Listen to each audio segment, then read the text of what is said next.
अस्सलाम वालेकुम नाज़रीन, मैं हूँ अज़रा आलम और उम्मीद करती हूँ आप सब खैरियत से होंगे। आज एक नई वीडियो के साथ आपके सामने दोबारा हाजिर हुई हूँ। ये एक तल्ख़ मगर नाकाबिल इनकार हकीकत है कि कानून नाफिज करने वाले इदारे खुद जुल्म और जबर के आला कार बन चुके हैं। आज़ाद कश्मीर में अदल व इंसाफ किसी उसूल, ज़ाब्ते या कानून के ताबे नहीं रहा, बल्कि मुकम्मल तौर पर ताकतवरों की मर्जी का ग़ुलाम बन चुका है। आम शहरी की जान, माल और आबरू गैर महफूज हैं और कानून का शिकंजा सिर्फ कमज़ोरों के गले में कसा जाता है, जैसे इंसाफ का तराजू जालिमों के हाथों में लर्जां हो।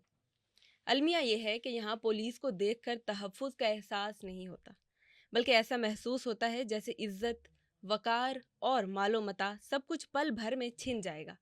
ये वो इदारा बन चुका है जिसकी मौजूदगी ही खौफ, बेबसी और ज़िल्लत को जन्म देती है।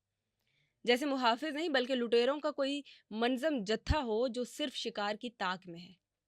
ये सूरत हाल किसी महज़ब मुआशरे की नहीं, बल्कि एक जंगल की है, जहाँ कानून इंसाफ के उसूलों पर नहीं बल्कि ताकत की बेलगाम वहशत पर कायम है।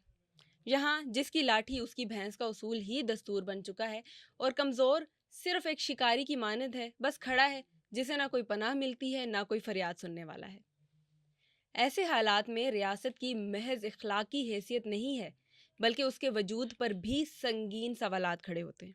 अगर एक आम इंसान को जान, माल और इज़्ज़त का तहफ़्फ़ुज़ हासिल नहीं है, अगर इंसाफ सिर्फ ताकतवरों के दर पर सजदा रेज़ है, तो ऐसी रियासत की बका का कोई इखलाकी, कानूनी या इंसानी जवाज़ बाकी नहीं रहता। लेकिन सबसे बड़ा सवाल ये है कि एक बेबस और लाचार आदमी कहाँ जाए? किसके दर पर अपना नोहा लेकर फरियाद करे? किससे उम्मीद बांधे कि वो उसका मुकद्दमा सुनेगा? क्या जुल्म की स्याह रात कभी ख़त्म ना होगी? जाने क्या रुकावट हाइल है कि बंदगाने खुदा की सिसकियां और आहें इस करीम रब की बारगाह तक नहीं पहुंच रही।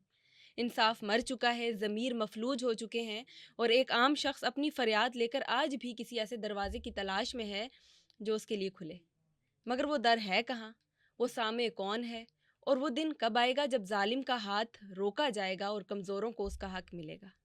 इस बारे में आपकी क्या राय है और आप इस मसले को किस नज़र से देखते हैं? कमेंट सेक्शन में हमारे साथ ज़रूर शेयर कीजिएगा। इजाज़त दीजिए, अगली वीडियो में दोबारा हाज़िर होंगी। अल्लाह हाफ़िज़।